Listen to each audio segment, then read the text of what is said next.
Welcome back to my channel my self Kashish Meeda from ज्ञान academy. 11th का first chapter है some basic concept of chemistry, जो हम शुरू कर रहे हैं। इंट्रोडक्शन से शुरुआत कर रहे हैं कि केमिस्ट्री होती क्या है। तो डेफिनेशन लिखेंगे, chemistry is the science of atom and molecules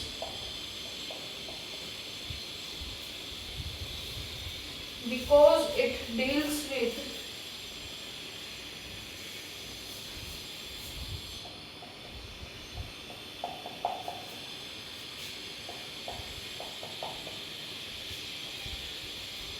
composition, structure,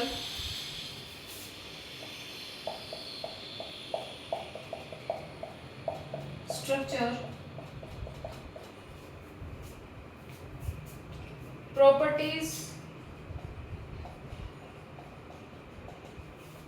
and interaction of matter। ये क्या होती है? डेफिनेशन होती है ऑफ केमिस्ट्री। ठीक है, केमिस्ट्री के अंदर फिर हम डिफरेंट डिफरेंट पार्ट्स पढ़ते हैं। That is physical chemistry, organic chemistry,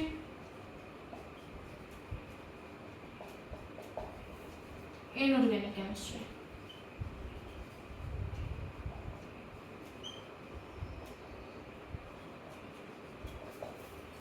ठीक है, अब इम्पोर्टेंस क्या है केमिस्ट्री की? इनकेस हम इम्पोर्टेंस के लिए बात करते हैं, कहाँ कहाँ पे यूज हो रही है केमिस्ट्री, केमिस्ट्री की हमको जरूरत क्यों है? तो ये हमारे पास फर्टिलाइजर में यूज हो रही है, ड्रग्स इससे बनती हैं, सोप्स बनते हैं, परफ्यूम्स बनते हैं। ठीक है, तो ऐसी बहुत सारी चीजें हैं जो हमारे पास क्या कर रही हैं, केमिस्ट्री की इम्पोर्टेंस हमें बता रही हैं। ठीक है, ये हमारी हेल्थ केयर में यूज होती है, well known in the health care centres.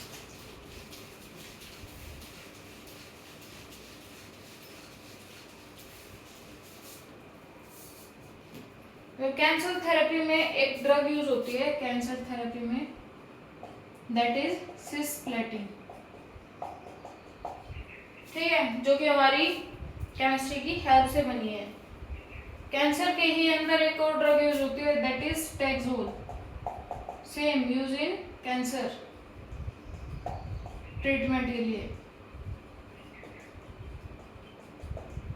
ठीक है, यहीं पे ही एक एड्स के लिए ट्रीटमेंट के लिए, दैट इज AZT, जो कि एड्स के लिए यूज होती है।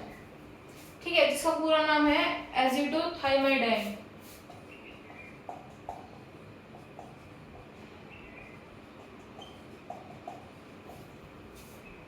ठीक है, अब एग्जांपल फॉर एनवायरमेंटल के बारे में बात करें, एनवायरमेंट के अंदर केमिस्ट्री के यूज की बात करें, तो जो क्लोरोफ्लोरोकार्बन है वो बहुत जरूरी है एनवायरमेंट के लिए। ठीक है, और पॉलीथीन्स लीड कर रही हैं, पेट्रोल्स, पॉलीथीन और पेट्रोल के बारे में बात कर सकते हैं हम एनवायरमेंटल यूज में।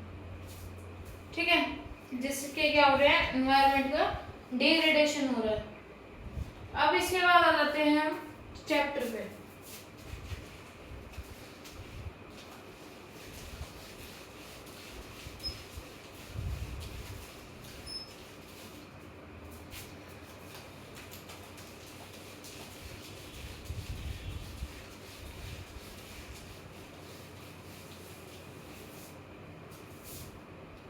जहाँ पे हम बात करते हैं मैटर के लिए।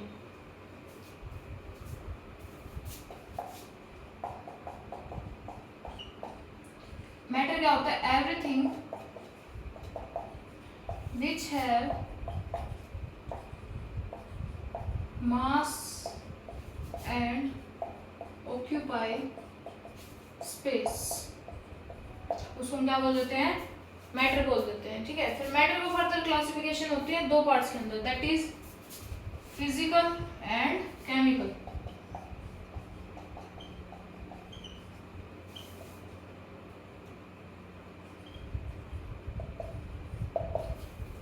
फिजिकल के केस में हम बात करते हैं तो वैसे तो 5 हैं, that is solid, liquid, gas, plasma and the last one is BEC, जिसको हम बोल देते हैं बेस आइंस्टाइन कंडेंसेट। ठीक है, लेकिन हमको क्या होता है सिलेबस के अंदर ये 3 ही पढ़नी होती है। और केमिकल क्लासिफिकेशन के अंदर हम बात करें तो 2 पार्ट्स के अंदर होती है, प्योर एंड मिक्सचर।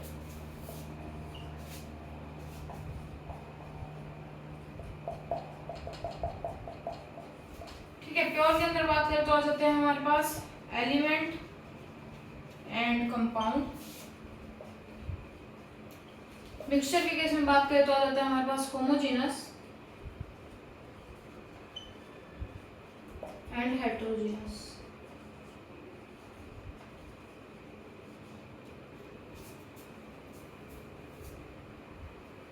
ठीक है, ये चीजें क्लियर है सबको। इसके बाद हम पहले बात करते हैं सॉलिड, लिक्विड और गैस के लिए।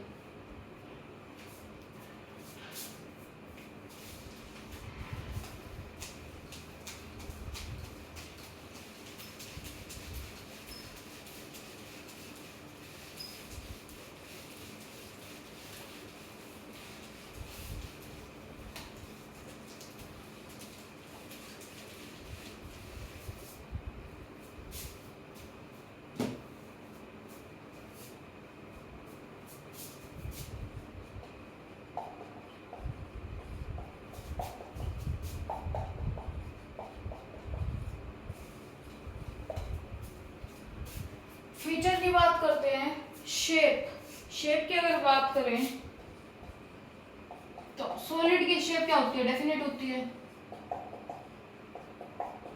लेकिन लिक्विड और गैस की क्या होती है, इनडेफिनेट होती है। ठीक है, इसके बाद है फ्लो। सॉलिड फ्लो नहीं कर सकता, लेकिन लिक्विड और गैस जो है फ्लो कर सकती हैं। ठीक है, इसके बाद बात करते हैं वॉल्यूम की। इसका फिक्स्ड होता है, इसका फिक्स्ड होता है, लेकिन गैस का फिक्स्ड नहीं होता। इसके बाद हम बात करते हैं रिजिडिटी की, कि रिजिड इन नेचर है या नहीं।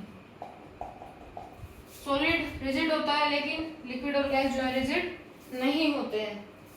इसके बाद हम बात करते हैं इंटरमोलिकुलर फोर्स ऑफ अट्रैक्शन की।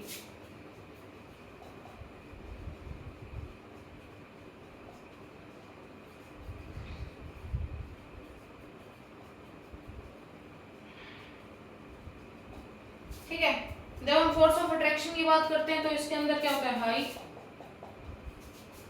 देन हो जाता है इंटरमीडिएट,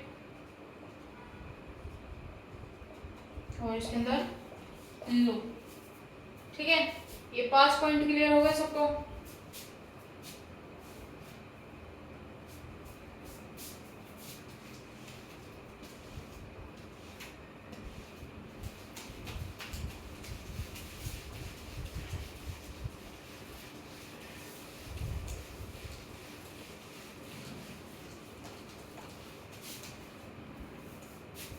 इसके बाद है इंटरमोलिकुलर स्पेस।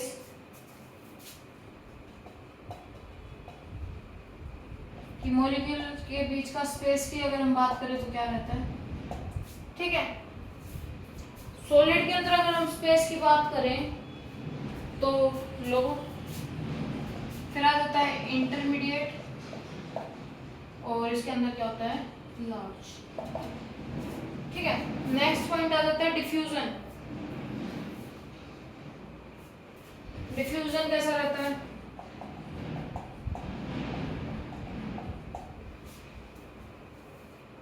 इसके अंदर तो ना के बराबर होता है, इसके अंदर होता है स्लो, और इसके अंदर होता है वेरी फास्ट। ठीक है, इसके बाद हम फर्दर बात करते हैं कंप्रेसिबल की।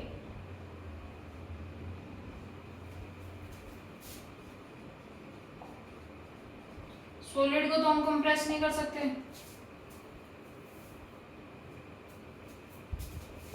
सेम लो, और इसमें ज्यादा हो सकता है। ठीक है, देन आ जाता है हमारे पास थर्मल एनर्जी।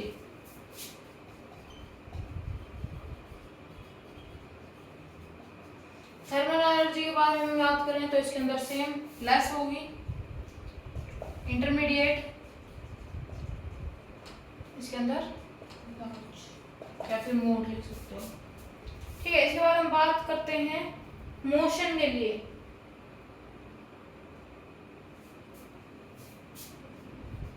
मोशन की जब हम सॉलिड के लिए बात करेंगे, ओनली वाइब्रेट कर सकता है वो, इसमें लिटिल बिट कर सकता है, और इसमें ऑल डायरेक्शन में different type of motion work कर सकता है। ठीक है, इसके बाद हम बात करते हैं the process that is called sublimation.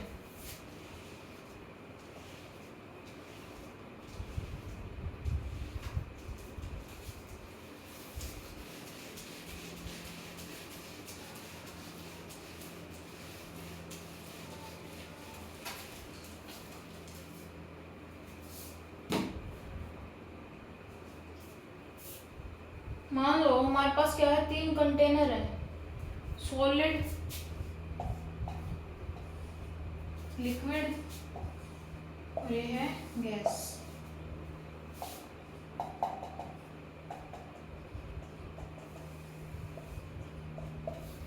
ठीक है, तो इसके अंदर क्या हो रहा है, मान लो कोई चीज हमारे पास, जैसे कि आइस प्रेजेंट है, आइस को हीट कर रहे हैं, वाटर के अंदर कन्वर्ट हो जाएगी,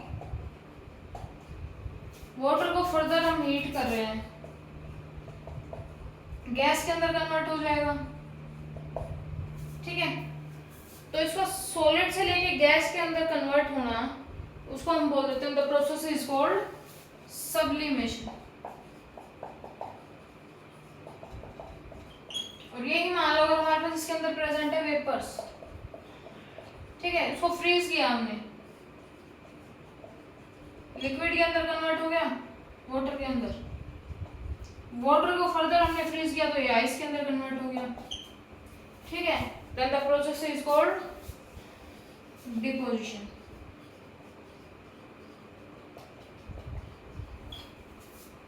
ठीक है,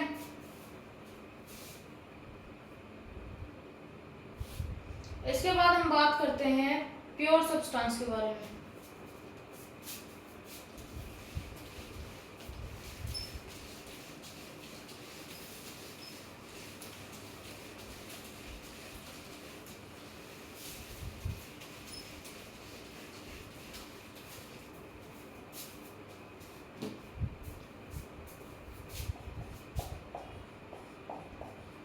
प्योर सब्सटेंस जो हमने पीछे क्लासिफिकेशन पढ़ा था एलिमेंट एंड कंपाउंड वाला, फर्दर 2 पार्ट्स के अंदर इसको डिवाइड किया था, दैट इज एलिमेंट्स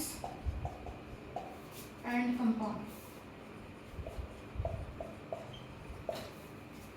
ठीक है, जब हम एलिमेंट्स के बारे में बात करते हैं तो एलिमेंट्स के अंदर आ जाते हैं हमारे पास एटम्स,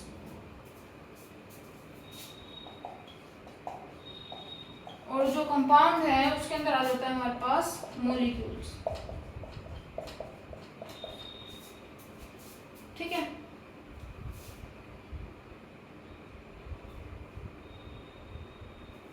जिसमें अगर हम वेट की बात करें तो इसका हम बोल देते हैं एटॉमिक वेट, और इसका हम बोल देते हैं मॉलिक्यूलर वेट।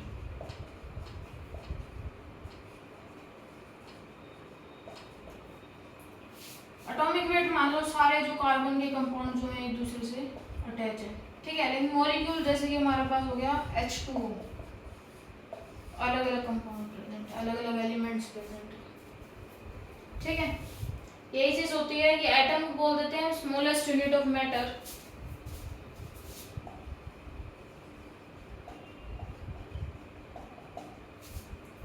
और जो मॉलिक्यूल है हमारा that is more than 1 atom.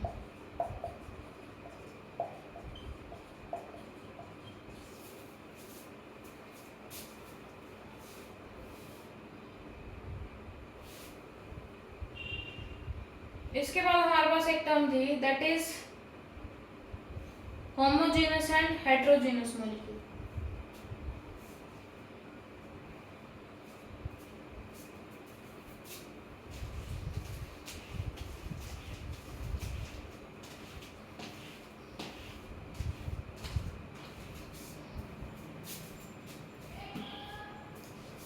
Homo atomic की बात करें तो मॉलिक्यूल्स तो ज्यादा प्रेजेंट है, लेकिन जो सारे मॉलिक्यूल है वो सब क्या है, सेम है। मान लो C6 H6O2, ठीक है, उसको हम बोल देते हैं होमो एटॉमिक।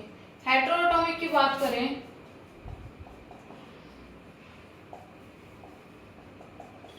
मॉलिक्यूल्स हैं ज्यादा नंबर में और डिफरेंट डिफरेंट है, जैसे कि NH3, ठीक है, और लगा लो H3PO4, H4PO4, NaCl2, ठीक है, जिसको हम बोल देते हैं हेट्रो एटॉमिक। इसके बाद एक पॉइंट आता है हमारे पास that is atomicity.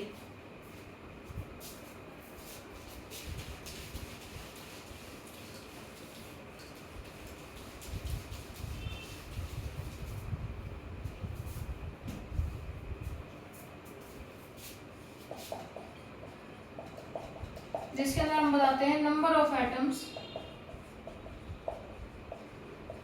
Present in the molecule. जैसे कि है H2 कितने हो गए 2, H70 कितने हो गए 70, Na8 कितने हो गए 8, ठीक है। जो क्या होता है नंबर ऑफ एटम कितने प्रेजेंट है मॉलिक्यूल के अंदर, उसके बारे में बात करता है।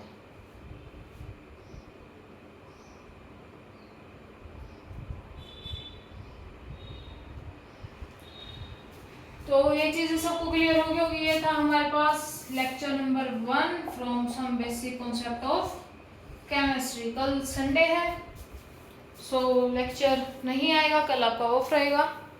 और इसको जितना आज पढ़ाया है उसको अच्छे से करना, पॉइंट टू पॉइंट पढ़ते हुए चलना।